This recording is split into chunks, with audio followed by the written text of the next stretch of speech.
मैं जो कदम सरकार ने और धर्मेंद्र प्रधान जी ने लिया उसका स्वागत करता हूं, सम्मान करता हूं और सभी देशवासियों को बधाई देता हूं कि ये एक लोकतंत्र की जीत है जो आज हमने देखा और इसे ऐसा ही आगे भी हम सुरक्षित रखें लोकतंत्र को भारत में।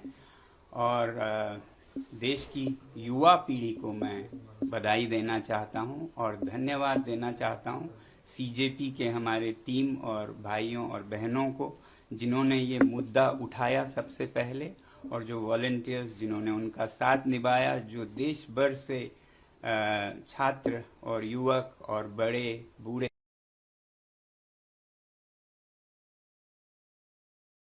लोकतंत्र के लिए खड़े हुए, उन सब का सम्मान करता हूं मैं। और सबसे बड़ी बात कि जिस तरह से उन्होंने शांति बनाए रखा जहां ये प्रदर्शन हो रहे थे, कुछ जगहों पे दुर्भाग्य है कि छुटपुट घटनाएं भी देखी।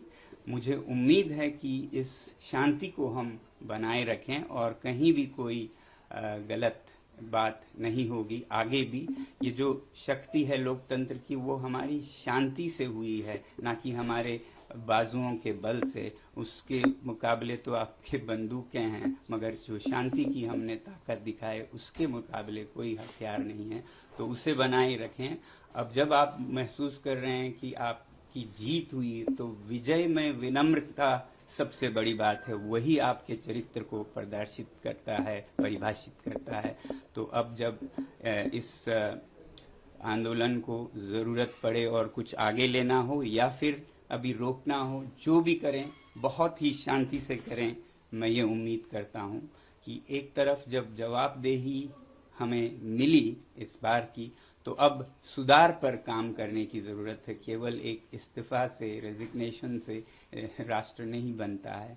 तो शिक्षा में सुधार हो, इस पर भी आगे काम हो। मुझे पूरी उम्मीद है जिस उदारता से सरकार ने ये कदम ली है वो इसमें अब सुधार के कार्यों में भी जुड़ेगी।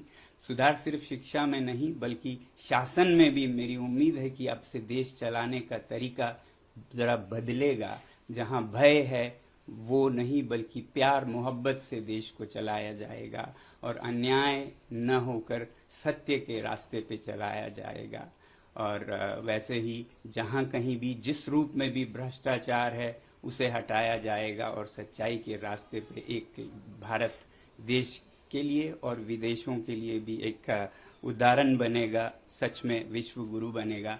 ऐसी मेरी आशा है कि ये एक नया भारत की शुरुआत होगी। मैं उम्मीद करता हूं सरकार से कि इस बदलाव के साथ ही बहुत से और बदलाव भी लाएंगे शासन चलाने के तरीकों में भी। अब क्योंकि मैं लद्दाख से हूं और एक पर्यावरण कर्मी हूं, एनवायरमेंटलिस्ट हूं, तो मैं उम्मीद करूंगा सरकार के से कि जो लद्दाख के पहाड़ों को संरक्षित करने की, वहां के लोगों को लोकतंत्र देने की प्रक्रिया चली है, उसे भी बिल्कुल ईमानदारी से चलाया जाए।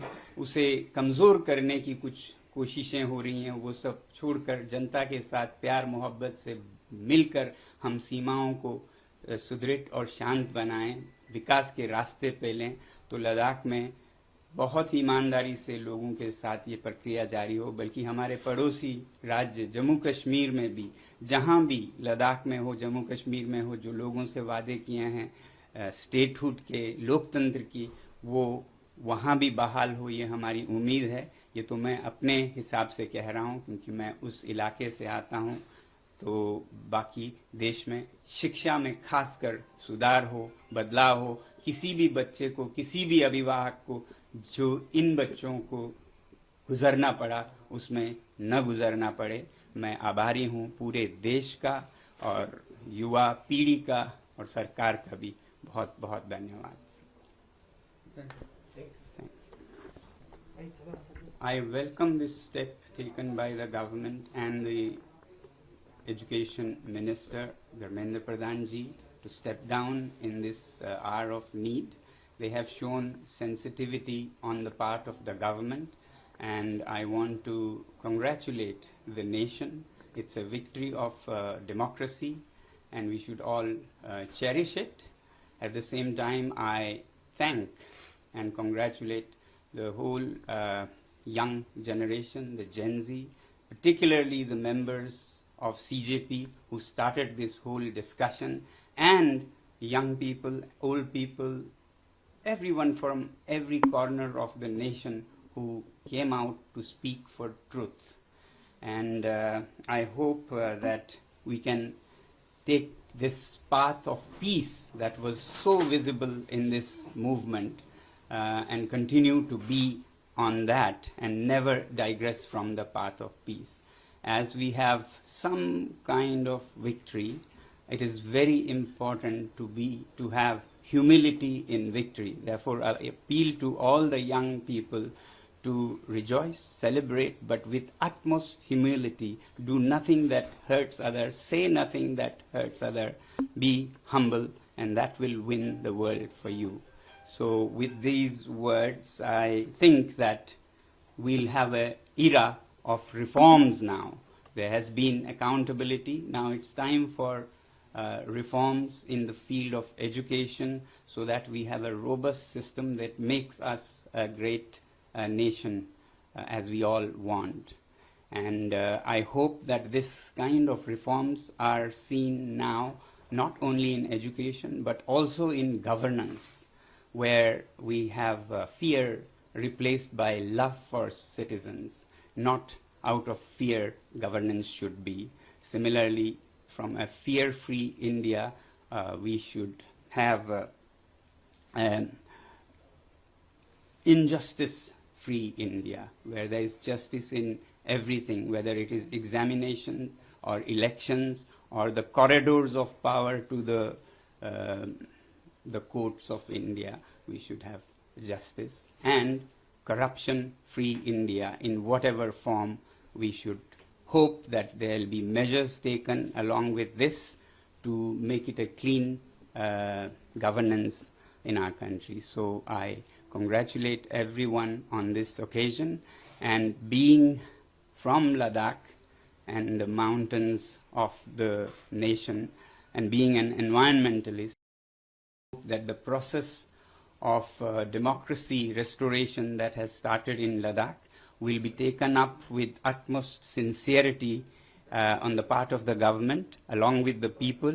There have been some steps to undermine the democracy that has been granted. These would be taken up very sincerely together with the citizens is my hope.